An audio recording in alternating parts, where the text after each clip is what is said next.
चलिए जानते हैं आज की देश और दुनिया की सिलेक्टेड काम की और महत्वपूर्ण 50 बड़ी खबरों को सिर्फ 10 मिनट में। पर अभी तक आपने इस वीडियो को लाइक नहीं किया तो लाइक कर दीजिए। रमजान का पवित्र महीना शुरू, पीएम मोदी ने दी बधाई, कहा ये महीना गरीबों की सेवा के लिए लोगों को प्रेरित करे। सरकार मस्जिदों के लाउड स्पीकर बंद कराएं वरना तेज आवाज में बजेगा हनुमान चालीसा, राज ठाकरे। किसानों के लिए सुपर ऐप लॉन्च करेगी केंद्र सरकार, एक ही जगह पर मिलेगी सभी सुविधाएं। जो बाइडेन ने किया ऐलान, अमेरिका यूक्रेन को $30 करोड़ की अतिरिक्त सैन्य सहायता भेजेगा। संघ प्रमुख मोहन भागवत ने नवरेह के मौके पर कश्मीरी हिंदुओं को किया संबोधित, बोले इस बार ऐसा बचना है कि फिर कोई उजाड़ न सके। आरबीआई ने लोगों को किया अलर्ट, ऑनलाइन नौकरी के फ्रॉड में फंसे तो हो सकता है बड़ा नुकसान। पीएम इमरान खान को मिली बड़ी राहत, डिप्टी स्पीकर ने खारिज किया अविश्वास प्रस्ताव, नेशनल असेंबली का सत्र 25 अप्रैल तक हुआ स्थगित। Vice chief lieutenant general Manoj Pande बनेंगे नए थल सेना प्रमुख, इस माह सेवानिवृत्त हो जाएंगे एमएम नरवणे। मुंबई में महंगाई के विरोध में सड़कों पर उतरे शिव सैनिक, मोदी सरकार के खिलाफ किया जबरदस्त प्रदर्शन।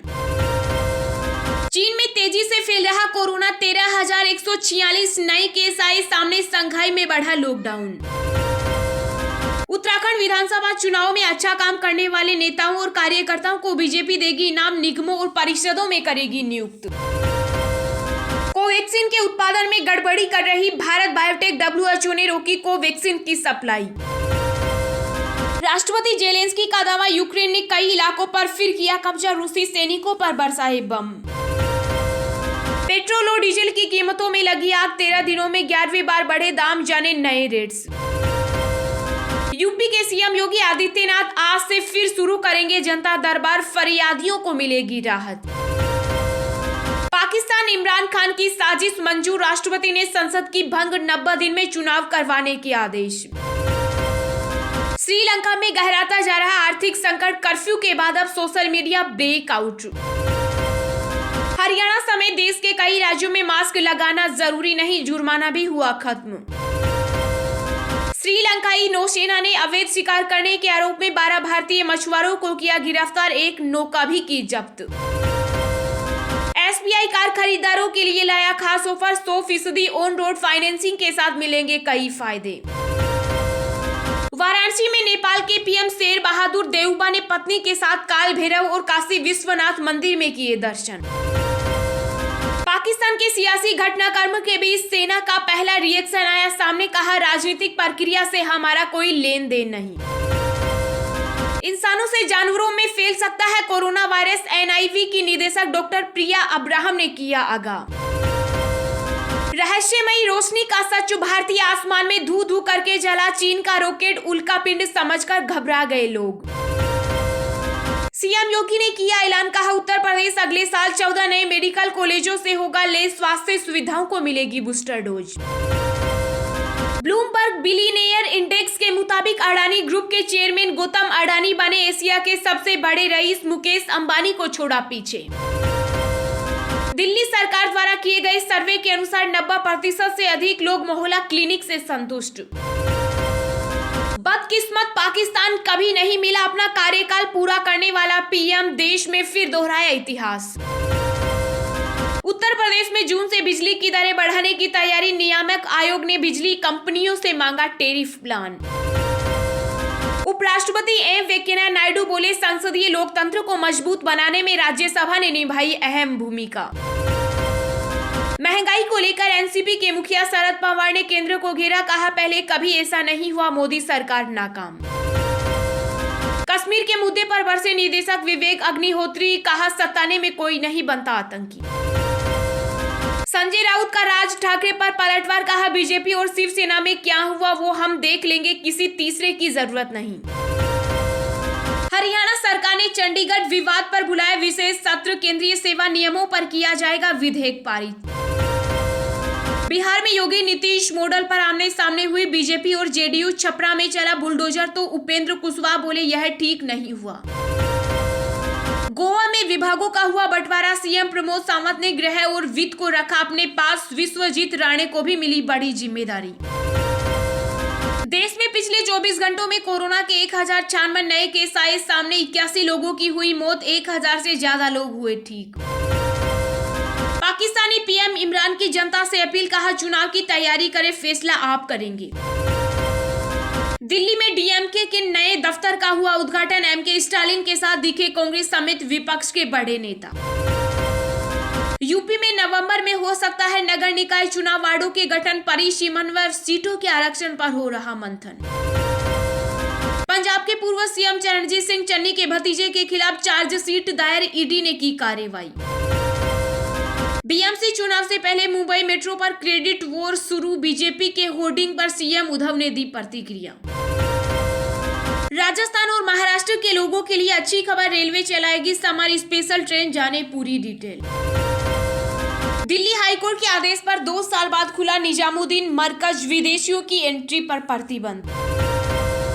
बिहार में भीषण गर्मी के कारण कई जिलों में स्कूलों का समय बदला, अब सिर्फ मॉर्निंग में चलेगी कक्षाएं। राजस्थान के करौली में सांप्रदायिक हिंसा के बाद लगा कर्फ्यू, सीएम गहलोत ने की शांति की अपील। ऑस्ट्रेलिया ने 7वीं बार महिला वर्ल्ड कप का जीता खिताब, फाइनल में इंग्लैंड को 71 रन से हराया। बीसीसीआई अध्यक्ष सौरव गांगुली ने की टीम इंडिया के हेड कोच की तारीफ, बोले राहुल द्रविड़ अच्छा काम करेंगे। चलिए अब जानते हैं जो आम आदमी के काम की और फायदेमंद खबरें हैं उनको विस्तार से। पर इससे पहले अभी तक आपने इस वीडियो को लाइक नहीं किया तो लाइक कर दीजिए। मुंबई में महंगाई के विरोध में सड़कों पर उतरे शिव सैनिक, मोदी सरकार के खिलाफ किया जबरदस्त प्रदर्शन। जी हां, देश में महंगाई के विरोध में शिव सैनिक अब सड़कों पर उतर गए। मुंबई में शिवसेना ने महंगाई के विरोध में केंद्र सरकार के खिलाफ जमकर प्रदर्शन किया। बढ़ती महंगाई का विरोध करने के लिए शिवसेना ने मुंबई में केंद्र की नरेंद्र मोदी सरकार के खिलाफ प्रदर्शन करते हुए आवाज बुलंद की। महाराष्ट्र में सत्ता पर काबिज शिवसेना ने केंद्र सरकार पर आरोप लगाते हुए कहा कि देश में बेतहाशा महंगाई बढ़ रही है। ईंधन के दामों सहित घरेलू गैस और रोजाना उपयोग होने वाली चीजों के दाम आए दिन आसमान छू रहे हैं, जिससे आम आदमी का जीना दुस्वार हो गया है। शिवसेना ने केंद्र सरकार पर आरोप लगाते हुए कहा कि रोजाना बढ़ते पेट्रोल डीजल के दामों से आम लोगों की जेब ढीली होती जा रही है। बीते 13 दिनों में से 11 दिन पेट्रोल और डीजल के दामों में बढ़ोतरी की गई। महंगाई पर लगाम लगाने में मोदी सरकार पूरी तरह विफल रही। शिवसेना युवा सेना के सचिव वरुण सरदेसाई ने कहा कि 2014 से पहले बीजेपी ने जिन चीजों के लिए कांग्रेस को दोष दिया था,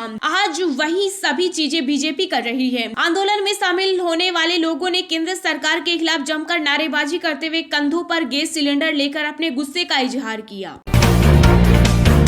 किसानों के लिए सुपर ऐप लॉन्च करेगी केंद्र सरकार, एक ही जगह पर मिलेगी सभी सुविधाएं। जी हां, जिस तरह से दुनिया भर में डिजिटल उपयोगिता बढ़ती जा रही है, ऐसे में लोगों के विकास और उनकी सहूलियत के लिए उनका डिजिटल प्लेटफॉर्म से जुड़ा होना बेहद जरूरी है। इसी के चलते सरकार किसानों के लिए एक सुपर ऐप लॉन्च करने जा रही है। कृषि और किसान कल्याण मंत्रालय का कहना है कि इस ऐप में कई डिजिटल संस्थाएं और मौजूदा मोबाइल एप्स को भी शामिल किया जाएगा, जहाँ एक ही छत के नीचे नए शोध से लेकर विकास, मौसम, बाजार अपडेट, उपलब्ध सेवाएं, सरकारी योजनाएं और जलवायु के क्षेत्र से जुड़ी हर जानकारी किसानों को एक ही ऐप के माध्यम से मिल सकेगी। कृषि मंत्रालय किसान सुविधा एवं किसान एग्री मार्केट, इफ्को किसान और ICAR कृषि ज्ञान जैसे तमाम एप्स को एक साथ जोड़ने के बारे में विचार कर रहा है। अधिकारियों का कहना है कि सुपर ऐप के तहत सारी एप्स के आ जाने से किसानों को सेवाएं चुनने में मदद होगी। इस ऐप के जरिए वैज्ञानिक सीधे किसानों से संपर्क बना सकेंगे। इस तरह बाजार से लेकर फसल विकास तक सभी जानकारी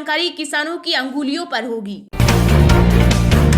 संघ प्रमुख मोहन भागवत ने नवरेह के मौके पर कश्मीरी हिंदुओं को किया संबोधित, बोले इस बार ऐसा बचना है कि फिर कोई उजाड़ न सके। जी हां, राष्ट्रीय स्वयंसेवक संघ के सर संघ चालक मोहन भागवत ने नवरेह महोत्सव के मौके पर कश्मीरी हिंदू समुदाय को वीडियो कॉन्फ्रेंसिंग के जरिए संबोधित किया। 1 से 3 अप्रैल तक जम्मू में संजीवनी साझा केंद्र की तरफ से 3 दिवसीय कार्यक्रम का आयोजन किया गया, जिसमें तीसरे दिन सर संघ चालक ने कश्मीरी हिंदू समुदाय को संबोधित किया। कार्यक्रम के दौरान कश्मीरी हिंदू समुदाय को नवरेह के शुभ त्योहार पर अपनी मातृभूमि में लौटने के लिए प्रोत्साहित किया गया। इस दौरान मोहन भागवत ने कहा कि अब संकल्प मूर्ति का समय नजदीक है। अब की बार अपनी मातृभूमि में ऐसे बसना है कि फिर कोई उजाड़ न सके। इस दौरान सर संघ चालक ने राजा ललितादित्य के इतिहास पर विस्तार से चर्चा की। वहीं उन्होंने फिल्म कश्मीर फाइल्स का जिक्र करते हुए कहा कि धीरे धीरे सच देश के सामने आ रहा है। इस पर अलग अलग प्रतिक्रिया आ रही है, लेकिन आम लोग कश्मीरी हिंदुओं के दर्द को समझ रहे हैं और उनके बीच में कश्मीरी हिंदुओं के लिए सहानुभूति है।